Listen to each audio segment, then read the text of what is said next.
네, 오늘 우리가 느헤미야서 12장 말씀을 함께 읽었습니다. 오늘 우리가 읽고 있는 이 말씀에서는 예루살렘 성벽을 봉헌하는 이야기를 기록을 하고 있습니다.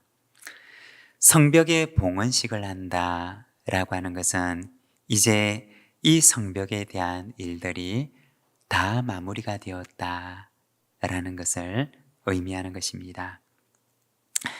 그런데 사실 우리가 느헤미야서 말씀을 보게 되면 이 성벽 공사가 끝난 이야기는 어디에 나오느냐? 여러분, 어디에 나올까요?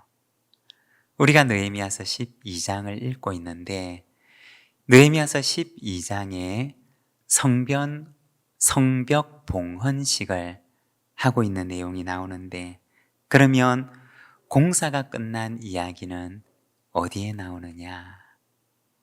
느헤미야서 6장에 등장을 합니다. 느헤미야서 6장 15절과 16절에 보면 이렇게 말씀을 합니다. 성벽 역사가 52일 만인 엘룰월 25일에 끝남에 우리의 모든 대적과 주위에 있는 이방 족속들이 이를 듣고 다 두려워하여 크게 낙담하였으니 그들이 우리 하나님께서 이 역사를 이루신 것을 알미니라.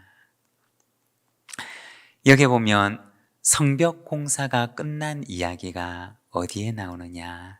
느헤미야서 6장에 나와 있습니다.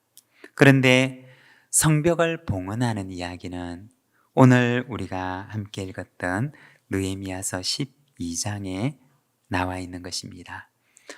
우리가 그냥 논리적으로 생각을 해보면 또 순서상으로 보게 되면 느헤미야서 6장에 성벽 공사가 마무리되었으면 느헤미야서 7장에서는 성벽 봉헌식을 하는 이야기가 나와야 할 것입니다. 그렇지만 느헤미야서를 읽어보면 느헤미야서는 그렇게 기록을 하지 않습니다. 6장에서 성벽 공사가 끝이 나고 그리고 12장에서 성벽 봉헌식을 하는데 그런데 이 둘 사이에 6장과 12장 사이에 무언가 다른 이야기들을 잔뜩 이 속에 넣어 놓았다는 것입니다. 그 말은 공사는 끝이 났지만 정말 중요한 무언가가 빠져 있었다라는 것을 의미하는 것입니다. 그러니까 봉헌식 전에 꼭 해야 할 무언가가 있었던 것입니다. 느헤미야서 6장과 12장 사이에는 어떤 이야기가 나오느냐? 7장에 보면 포로에서 돌아온 사람들의 이름과 명단이 기록되어 있습니다. 그리고 8장에서는 이스라엘 백성들에게 에스라가 율법책의 말씀을 읽어주는 이야기가 기록됩니다.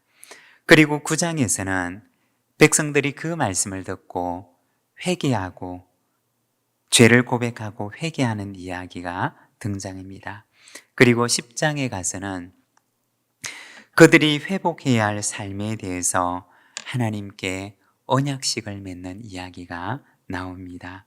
그리고 11장에서는 예루살렘 성에 살기로 헌신하는 사람들의 이야기가 기록되어 있습니다. 바로 이 이야기들이 6장과 12장 사이에 기록되어 있는 이야기인 것입니다. 성벽 공사를 하고 봉헌식을 하기 전에 어떤 일이 있었느냐? 먼저 백성들에게 하나님의 말씀을 읽어줍니다. 그리고 이스라엘 백성들은 회개를 합니다. 그리고 하나님과 언약을 맺습니다. 그리고 예루살렘 성과 각 성에 백성들이 다시 뿌리를 내리며 살아가는 이야기가 등장하는 것입니다. 다시 말해서 이전의 아름다운 공동체로 다시 회복되고 있는 모습을 보여주는 것입니다. 느헤미야서가 정말 말하고 싶었던 것은 무엇일까요?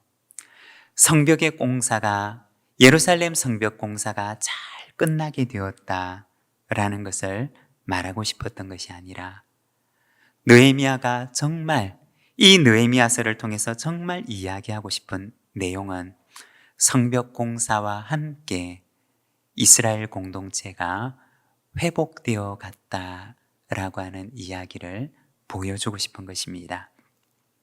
오늘 본문에서는 성벽을 봉헌하는 이야기를 기록을 하고 있습니다. 지도자들부터 시작해서 제사장들, 그리고 레위인들, 그리고 부녀들과 어린아이들까지 이 성벽 봉헌의 기쁨을 함께 누립니다. 그뿐만 아니라 우리가 느헤미야서를 보게 되면 하나님께서도 이것을 크게 기뻐하셨음을 보여줍니다. 오늘은 우리가 느헤미야 12장 말씀을 읽었는데 우리가 이 이야기들의 세부적인 이야기를 살펴보는 것보다 오늘은 조금 더 포괄적인 의미에서 공동체에 대해서 우리가 잠시 함께 말씀을 나누고자 합니다. 먼저 첫 번째는 공동체는 하나님의 작품이라는 것입니다. 여러분 무엇이라고요? 공동체는 하나님의 작품입니다. 공동체라고 하는 것은 혼자가 아니라 함께 이루어가는 모임을 말하는 것입니다. 우리가 성경에 보게 되면 첫 공동체는 언제 시작되었느냐? 어떻게 시작되었느냐? 창세기 2장 18절에 보면 이렇게 말씀을 합니다. 우리 같이 한번 읽어보겠습니다. 여호와 하나님이 이르시되 사람이 혼자 사는 것이 좋지 아니하니. 공동체는 어떻게 시작되었느냐? 우리가 말씀을 보게 되면 사람이 혼자 사는 것이 좋지 않구나 라고 하는 하나님의 마음에서 시작된 것입니다. 즉 공동체를 시작하신 분이 바로 하나님이시라는 것입니다. 그러면 여러분, 하나님께서 사람 아담을 만드시고 아담이 살아가는 것을 보시는데 아담이 혼자 사는 것이 좋지 않다라고 말씀을 하셨던 것은, 그러면 하나님께서 아담을 만드실 때 실수하신 것일까요? 그렇게 만들지 말아야 되는데 혼자서도 외롭지 않게, 아담이 혼자서도 아무런 문제가 없도록 만들어야 하는데 혼자 사는 아담을 보고서 하나님께서 좋지 않구나 라고 말씀하신 것은 하나님께서 아담을 만드실 때 실수하셨던 것일까요? 그것은 하나님의 실수가 아니라 사실은 하나님의 원래 계획이었던 것입니다. 혼자서는 조금 부족한 것이 있도록 만들어서 그로 하여금 공동체 가운데 살아가도록 하신 것이 바로 하나님의 계획이었던 것입니다. 우리가 반대로 생각을 해보면 만일에 하나님께서 사람을 만드실 때 누구의 도움도 필요가 없고 그리고 누구도 그 곁에 있을 필요가 없도록 아담을 만드셨다면 여러분 어땠을까요? 아담은 정말 행복한 사람이 되고 아담이 살아가는 세상은 정말 아름다운 세상이 되었을까요? 정말 누구의 도움도 필요가 없는, 혼자서도 아무런 문제가 없는 그런 사람으로 하나님께서 아담을 만드셨다면 아담이 살아가는 그 세상은 정말 완벽한 세상이었을까요? 만일 그렇게 되었더라면 이 세상은 이기적이고 그리고 자기만 아는, 자기애로 가득 찬 사람들이 살아가는 독선적인 세상이 되고 말았을 것입니다. 여러분, 정말 그런 세상이 아름다운 세상일까요? 여러분, 하나님께서는 세상을 만드실 때, 우리를 만드실 때 완벽하게 그 누구의 도움도 필요가 없는 존재로 만들지 않으셨다는 것입니다. 하나님께서 우리를 조금 부족하게 만드신 것은 하나님의 실수가 아니라, 그리고 우리가 이상한 것이 아니라 그것은 하나님의 원래의 계획이었고, 그리고 그것은 하나님께서 우리에게 주신 최고의 선물이었다는 것입니다. 여러분, 만일에 우리가 완벽한 사람이었다면 얼마나 우리가 살아가는 세상이 삭막한 세상이 되었을까요? 여러분, 우리가 이렇게 한번 같이 말을 해보겠습니다. 조금 부족해서 고맙습니다. 네, 우리 같이 한번 해보겠습니다. 조금 부족해서 고맙습니다.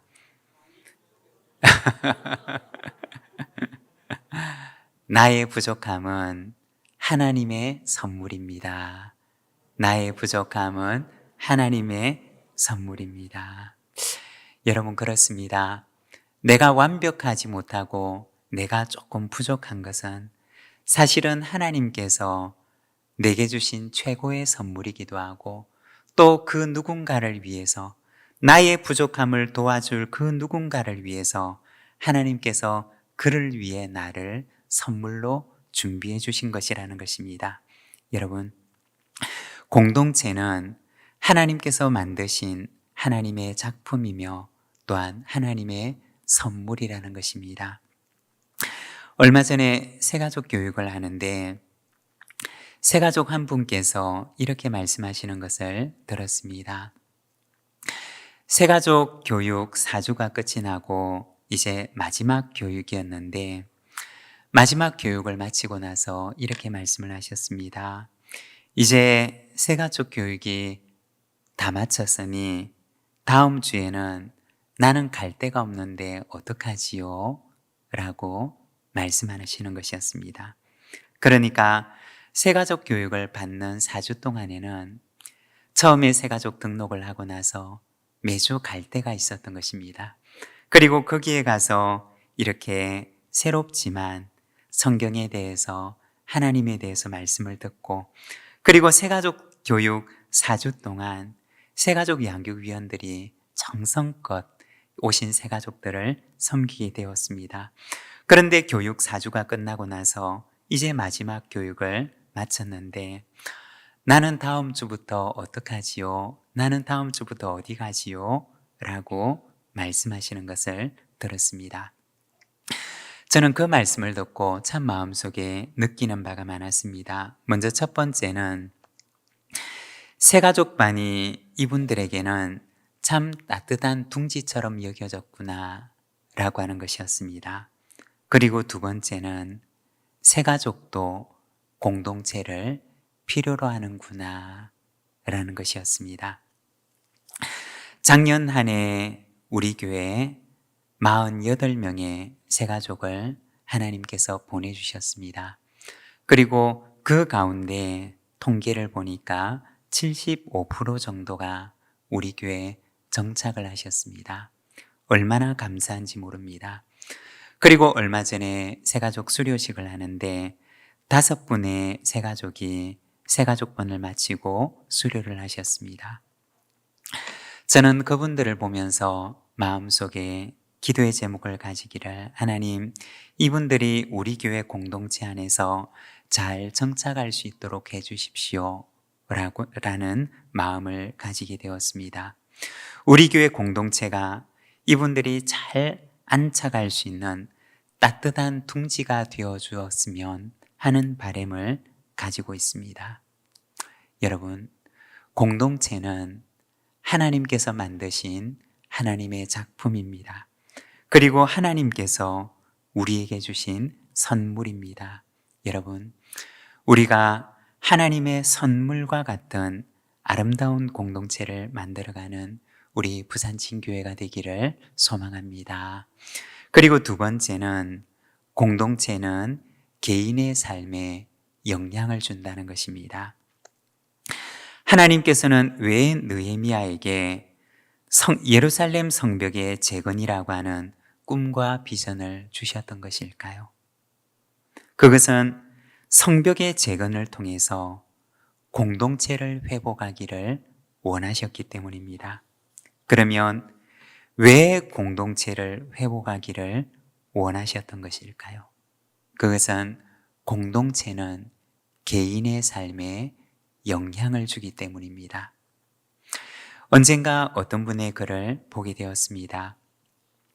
한 사람의 일생을 보게 되면 곁에 두고서 자주 만나는 사람은 한 사람의 일생 가운데 평균 5명에서 7명 정도라고 합니다. 그리고 비교적 자주 만나는 사람은 15명에서 17명 정도가 된다고 합니다. 그리고 가끔 만나는 사람은 150명에서 200명 정도 된다고 합니다. 그렇다면 늘 곁에 두고 자주 만나는 5명, 그리고 비교적 자주 만나는 15명, 이 사람들은 우리의 삶 속에서 내 곁에서 가장 많은 영향을 서로 주고받는 사람들이라는 것입니다.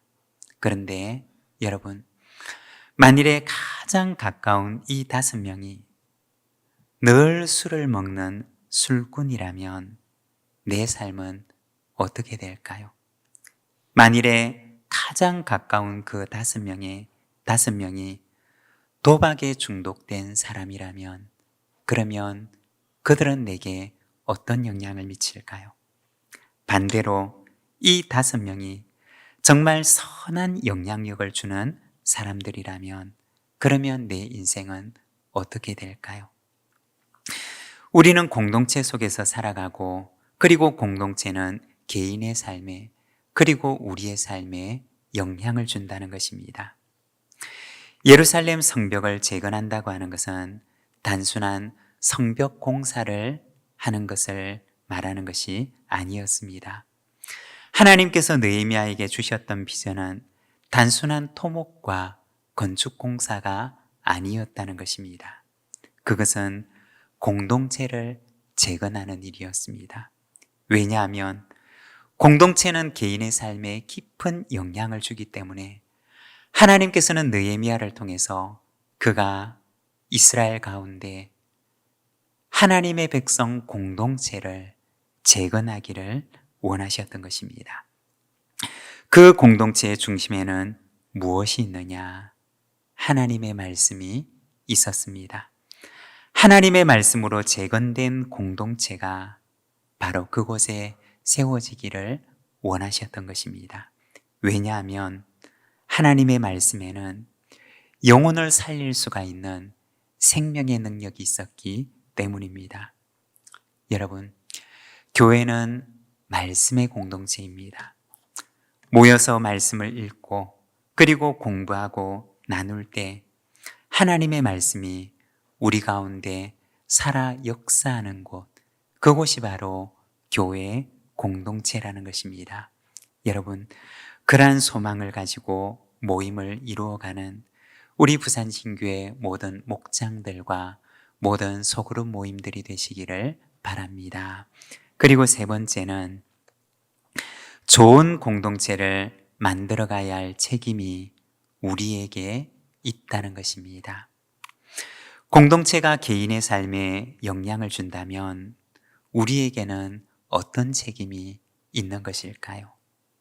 우리에게는 좋은 공동체를 만들어 가야 하는 책임이 있는 것입니다. 지도자 한 사람에게 그 책임이 있는 것이 아니라 우리 모두에게 그러한 좋은 공동체를 만들어 가야 하는 책임이 있는 것입니다. 얼마 전에 신혼 목장 모임을 주일날 저희 가정에서 했던 적이 있었습니다. 음식도 준비를 하고 여러 가지 분주한 일들이 있었지만 그러나 준비하면서 또 얼마나 기뻤는지 모릅니다. 그리고 단 한 가지 바람이 있었다면 신혼 목장이 우리 교회 안에서 좋은 공동체가 되어 주었으면 하는 바람을 가졌습니다. 새가족 공부를 마치고 제가 꼭 묻는 질문 가운데 하나가 있습니다. 우리 교회 오시니까 어떠신가요? 라고 물어봅니다. 여러분, 대답이 무엇일까요?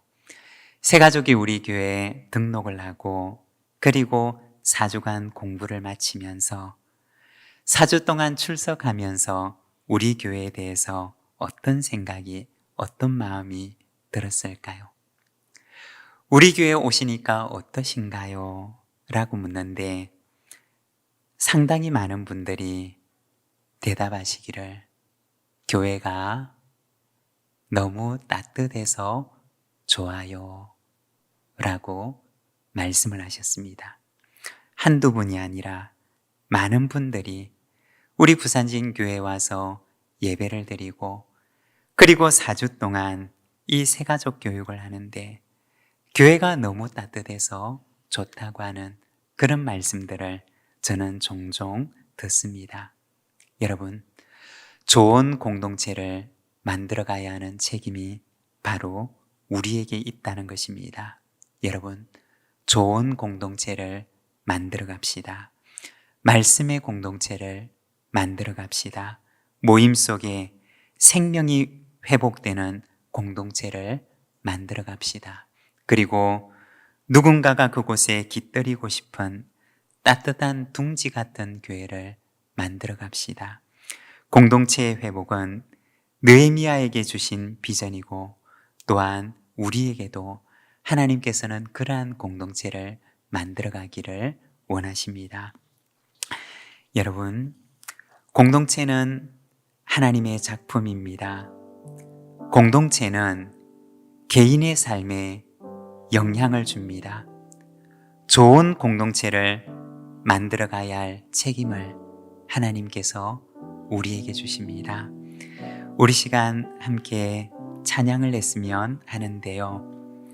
조금 어려운 찬양일 수도 있는데 그리고 조금 생소한 찬양일 수 있는데 하나님의 부르심에는 후회하심이 없네 라고 하는 찬양입니다. 하나님께서는 우리를 부르시는데 그 부르심은 후회하심이 없는 부르심입니다. 우리 시간 함께 찬양할 때 우리를 부르신 그 하나님을 생각하며 우리를 공동체로 부르시고 우리를 하나님의 백성으로 부르신 우리 하나님을 생각하면서 우리 같이 한번 찬양하도록 하겠습니다.